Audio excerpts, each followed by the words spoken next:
Good evening and welcome to Quorum. I'm Wilson Stribling. Mississippi legislators ended the 2012 session late last week after spending more than 100 days at the state capitol. It was a historic session with the Republicans controlling both the House and Senate for the first time in 140 years. Mississippi Republicans were quick to celebrate their victory and successes, but was the 4-month session time and money well spent? Tonight, 3 Mississippi journalists will take a look back at the session and analyze what was done and not done. We welcome to the program Jeffrey Hess, legislative reporter for MPB News, Emily Wagster-Pettis, Capitol reporter for the Associated Press, and Sid Salter, former perspective editor of the Clarion Ledger newspaper and now journalist in residence at Mississippi State University. And we thank you all three for being here. We know you've spent a lot of time at the Capitol as well, so we should have a good conversation here this evening. Let's start with perhaps the most obvious issue that was new this year. Republicans enjoying majorities, in both the House and Senate for the first time since Reconstruction. Sid, let me start with you. How would you assess this session with the Republicans in control? Well, we've gone through during the Haley Barbour administration 8 years of sort of an anomaly of a stronger governor than the 1890 Constitution written during Reconstruction really allowed. And it was because Governor Barbour, as a Republican, had a Republican Senate, a Democratic-controlled House, and he was able to sort of translate support for his positions in the Senate as a litmus test for Republicans against Democrats in the House. That dynamic was not present in this session. You had a Republican governor, and as you've pointed out, Republican control of both houses. So we've returned to the paradigm that existed for much of the last century, where you have one monolithic party in control. That naturally weakens the position of a governor, strengthens the position of a lieutenant governor and a House Speaker, and you saw that played out. Plus, I also think it's evident that after the Barbour administration, the legislature's sort of been itching to flex its muscles again and to reassert itself, and I think you saw that during the session as well.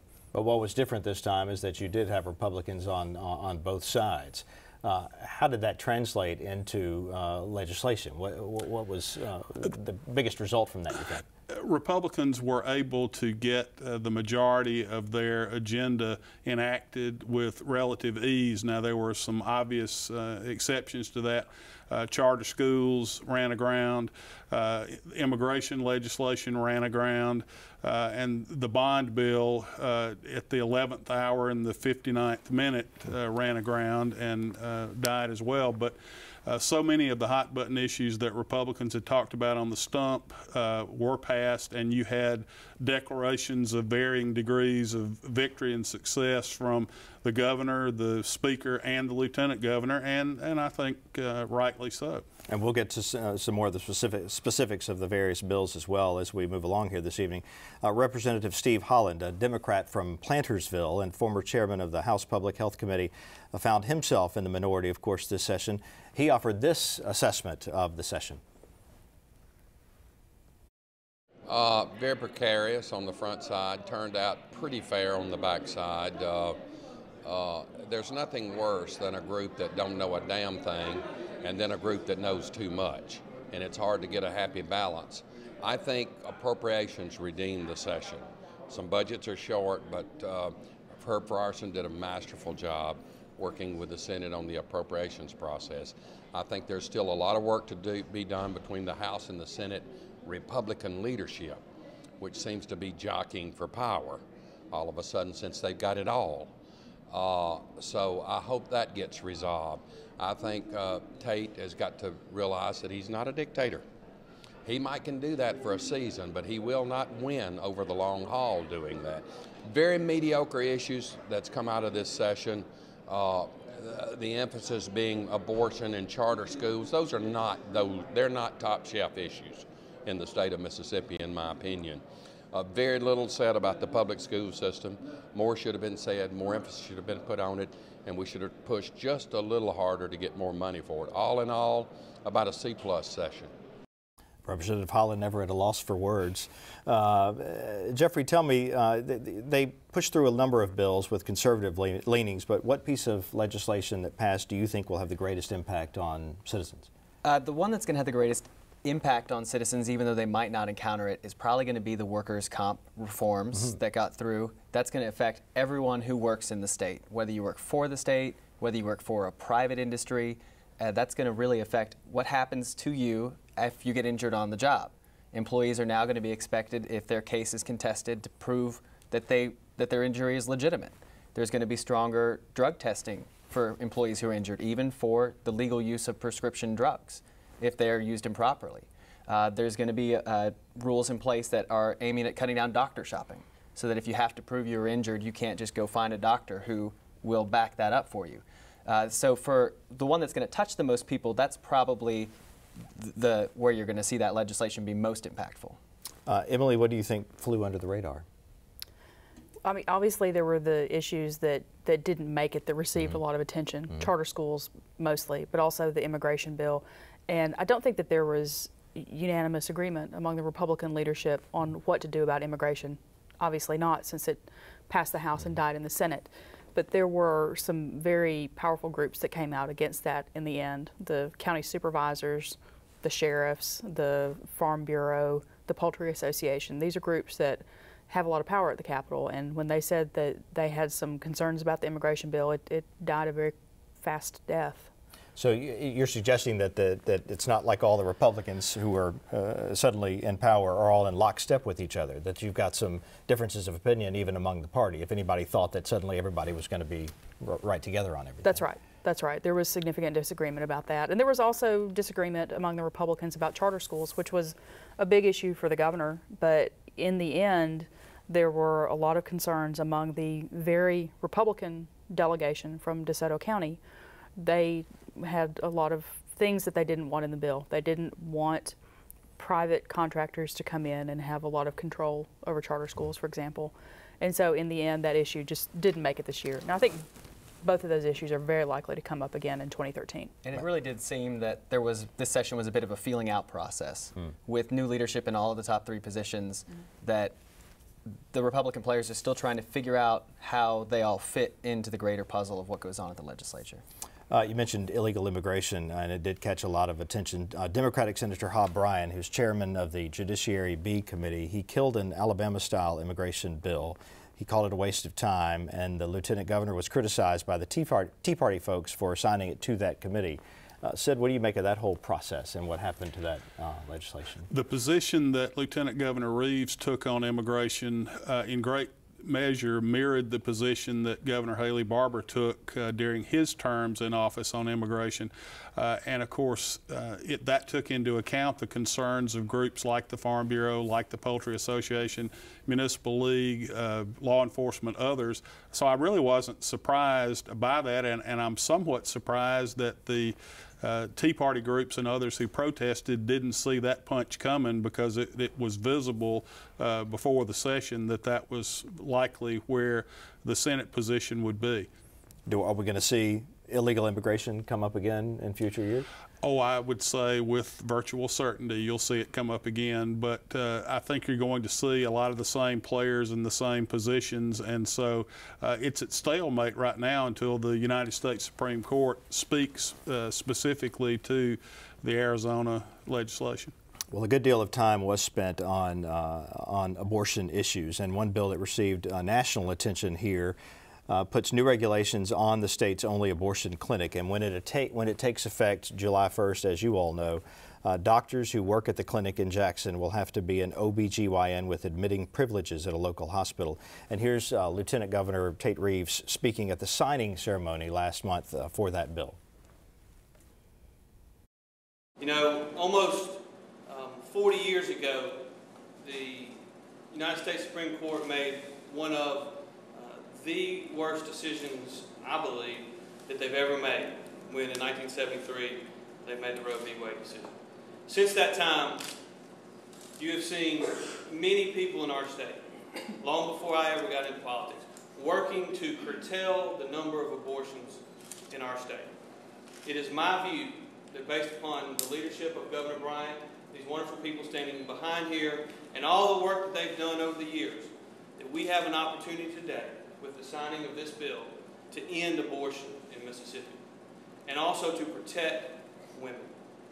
And I think when you look at the work of Chairman Mims, work of Senator Kirby in the Senate, who worked to get this done, we really are going to make progress towards our ultimate goal, which is to make Mississippi abortion-free. Emily, do you think this will make Mississippi abortion-free? No. Doctors are still allowed to do up to 10 abortions a month in their offices and not be regulated as an abortion clinic. It will make it harder for many patients to find access to abortion services, but I think it's an exaggeration to say that it will end the practice of elective abortions. Now, where it will make it difficult for the clinic to stay open is that it's my understanding from interviews that we've done that the doctors currently working at the clinic are already certified OBGYNs. The complication is going to be in their ability to obtain the hospital admitting privileges from a local hospital, partly because some of them, or many of them, work out of state. And after all of that, the ACLU, the American Civil Liberties Union, had a representative who spoke about the new clinic regulations as well, and here is that. HB 1390 is essentially a backdoor piece of legislation that will target the only abortion provider in the state with additional regulations. The clinic already has a safe procedure, an agreement with a local hospital, and this is just one more burden put on the abortion provider. This is a war of attrition.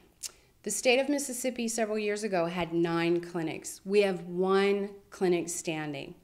And we're very, very concerned. We know that when there is not safe access to abortion and birth control, that women will resort to desperate measures. And we do believe that the governor and the elected officials are not listening to their constituency. And the lieutenant governor said that the ultimate goal here is to end abortion in Mississippi. So will we see more legislation in future sessions, do you think, to make it more restrictive than this did? Yeah, I think so. If there's an issue where Republicans are in virtual lockstep, be that Chamber of Commerce Republicans, Tea Party Republicans, any stripe, it's on the abortion question, and I think you're going to continue to see legislation that takes new angles to create as many obstructions to that as possible. That said, until the Supreme Court strikes down Roe v. Wade, there will still be paths to abortion. I agree with Emily. This legislation will impede it. It will make it more difficult, but it will not stop it. Something else that was left over from last session, legislative redistricting. The maps were approved, final days of the session. There was lots of heated debate with some Democrats calling the maps unfairly drawn. You've got some incumbents now who are going to be running against each other. Jeffrey, what's your assessment with the new lines, these new maps that have now been submitted to the Justice Department? Well, the interesting thing to me from just a public perspective and trying to be the eye of the public in the Capitol was how long they waited to bring the maps forward. I would have, as a press person, liked to have seen them come out forward to allow time for more scrutiny on them. When you heard the debate, it almost sounded like the Democrats were entering in their deposition for the eventual lawsuit that they say they're going to bring. They were bringing up points about the timing issues that they had concern with. They were bringing up down to the district level where they felt things were unfair. So that heated debate almost felt like it was just the dress rehearsal for what they're going to contest in court. Well, we have some comments here from Representative Bill Denning and Representative Ed Blackman, who were key players in this whole process. Here's what they had to say at that time. I'm satisfied we've done all the things that should be done to make a fair plan. And remember, when we draw a plan, quite often we seem to center on ourselves about, well, what about your district here? What about your district there? When you draw a plan of that sort, you have to draw a plan with the integrity of how the electorate receives those votes throughout the entire state. So when you're moving lines, it's not like, well, did John get taken care of or did Jimmy get taken care of? The idea is the electorate in an area where they can elect a black, a majority, minority district if that were one that would exist. In this case, I've done that. There are 42 of them in there. It's not fair, first and foremost, to black Democrats, and it's certainly not fair to Democrats as a whole. Why not? Because there was an effort, well, I shouldn't say effort. The result is is that it certainly diminishes and dilutes the black voting strength as we have it now in the state under the plan that's currently in place, and certainly is far below that which was in the plan we voted on last year. So, how does this process work then? Let's talk about that, because it goes to the Justice Department. But how is this structured before we have these maps that are drawn now that are ideas essentially, right, before they actually go into play? That's right. Both maps have been approved by both chambers at this point. And as a procedural matter, they do not go through the governor.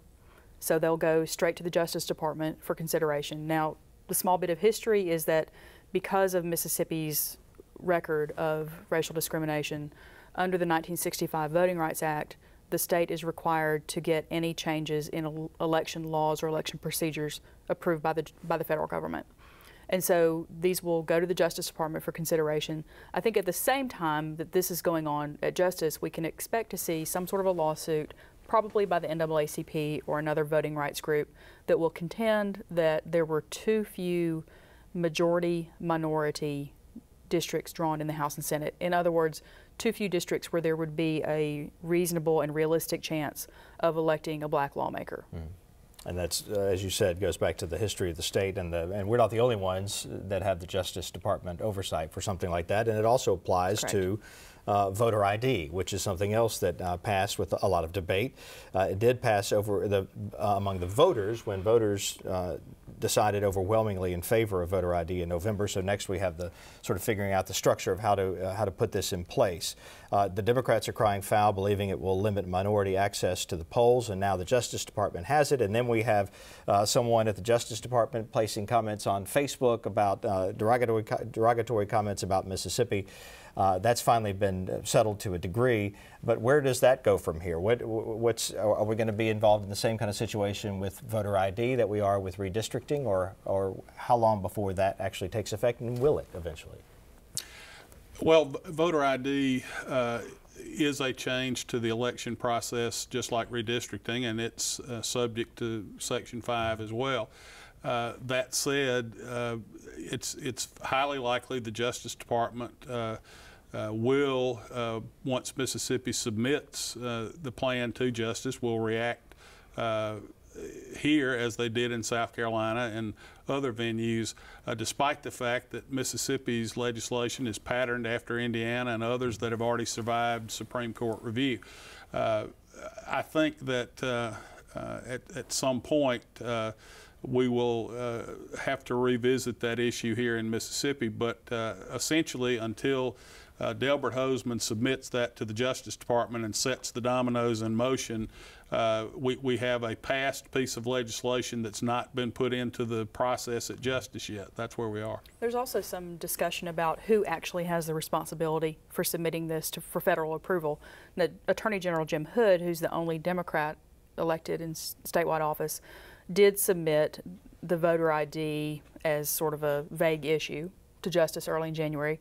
Justice came back in March and said, not enough information yet, you need to wait until a state law is enacted. So at this point, there's a question of whether the Attorney General is the one who continues dealing with the Justice Department. Does the Secretary of State step in to do that? Or now Delbert Hosemann is saying that, okay, Mississippi needs federal approval, not necessarily Justice Department approval. He is looking at the possibility of going through a federal circuit court in Washington, D.C., essentially trying to circumvent the Justice Department. So there are a lot of things that can play out over the next several months. And Secretary Hosemann is saying, at least at this point, that he does not expect voter ID to be in place for the presidential election this year. And if I could just back to redistricting really quick, and a point that Representative Blackman was making, which is, and I've heard from other black legislators, that more is not necessarily more could be less, that you get a higher number of majority black districts, but at the same time you reduce black influence in non-majority black districts. So African American lawmakers will say, okay, we get 42 House members up here, we still can't impact legislation in a body that's 122 members. And Wilson, if you would allow, I think the Senate map is one that most of the legislators I've talked to would take the Senate map and run with it and be happy in both parties, both races. The House map is more problematic and more objectionable, particularly to the NAACP. I also think there's a disconnect between the House Democrats and the NAACP that could almost see a sort of an independent lawsuit that was filed, whether the Democrat leadership in the House really wanted to or not. And that makes it even more interesting. Stay tuned, in other words. We mentioned the Attorney General. You know about the Sunshine Bill that would limit his powers to some degree, and many saw it as a shot at him. So, Sid, what exactly will the Sunshine Bill accomplish? This is another battle in a long war in Mississippi over tort reform and over the outside counsel issue. The outside counsel issue had its genesis back between Kirk Fordyce and Mike Moore over the tobacco litigation.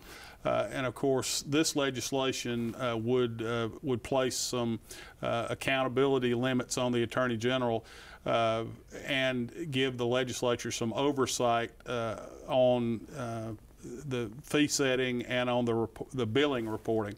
Of course, General Hood has talked about this in terms of a sovereignty issue and an attack on his constitutional powers.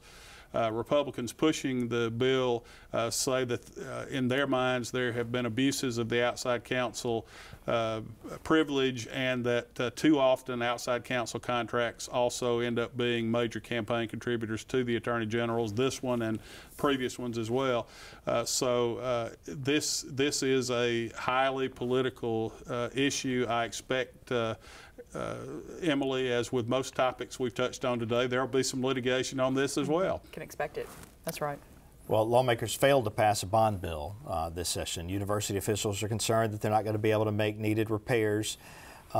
Should we have expected this from a conservative-controlled legislature? Jeffrey? Well, Lieutenant Governor Reeves will tell you, yes, he believes that part of the reason he was there, part of the reason he campaigned was controlling the state's bonded indebtedness, which is loosely considered the state's credit card. So for him, this is a flag in the sand. Well, the Speaker, Philip Gunn, spoke about why he thought it did not pass, and here are his comments. We are working with the Lieutenant Governor. We're working with the Governor. We certainly believe we want to take care of our colleges, do bonding responsibly. The Lieutenant Governor has said he wants to eliminate our bond indebtedness. I do too. I think we should bond no more than what we have retired. We tried to stay within that.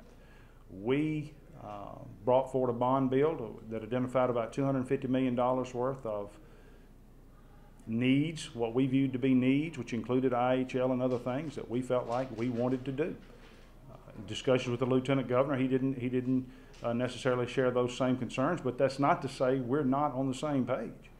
I think the Lieutenant Governor has some legitimate concerns. We do too. We just need to continue to talk about those. I don't see any scenario under which we allow community colleges or anybody else to fall in such a state of disrepair that we can't provide services to them. So I do not fault anybody for that. That's just the legislative process. We're not. The failure to pass a bond bill is not the end of the world. So, Sid, is it not the end of the world? Well, it depends on one's perspective. From the perspective of IHL, it's not the end of the world, but you can see it from here.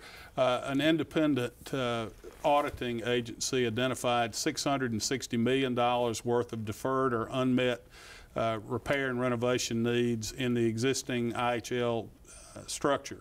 It's going to have consequences. I think we're already seeing some of the consequences for IHL in that you've got a 14% tuition increase proposed over the next 2 years, and that is going to impact families who are sending young people to college or young people who are working their way through. So there are consequences to it. It's not unexpected that you had conservative lawmakers campaigning on controlling spending and debt. As Speaker Gunn pointed out, the strategy of not bonding more than you retire in debt in a year was a key component of the IHL request, and the actual bond package that was sought was less than Treasurer Lynn Fitch said would be retired, and I think that's the point disagreement. But I think you'll see the Lieutenant Governor and the Speaker and the leadership revisit the bond bill, certainly, if not later this year, certainly next year. And I think that those needs will still be there, and hopefully there will be some relief coming next year. We have less than a minute left, but Emily, I'd like to ask you, how would you assess the governor and his role in the legislative process, the new governor? Governor Bryant was definitely less active than Governor Barbour. I think he got some of what he wanted, but he obviously didn't get two big parts of his agenda, charter schools and immigration. There's always next year. There is always next year. That's all the time we have for tonight's program. It went by quickly. I'd like to thank our guests, Jeffrey Hess from MPB News, Emily Wagster-Pettis with the Associated Press, and Sid Salter from Mississippi State University. We also thank you for tuning in. If you missed any part of our program or would like to view it again, we invite you to visit our website, mpbonline.org/quorum. That's mpbonline.org/quorum. I'm Wilson Stribling. Good night.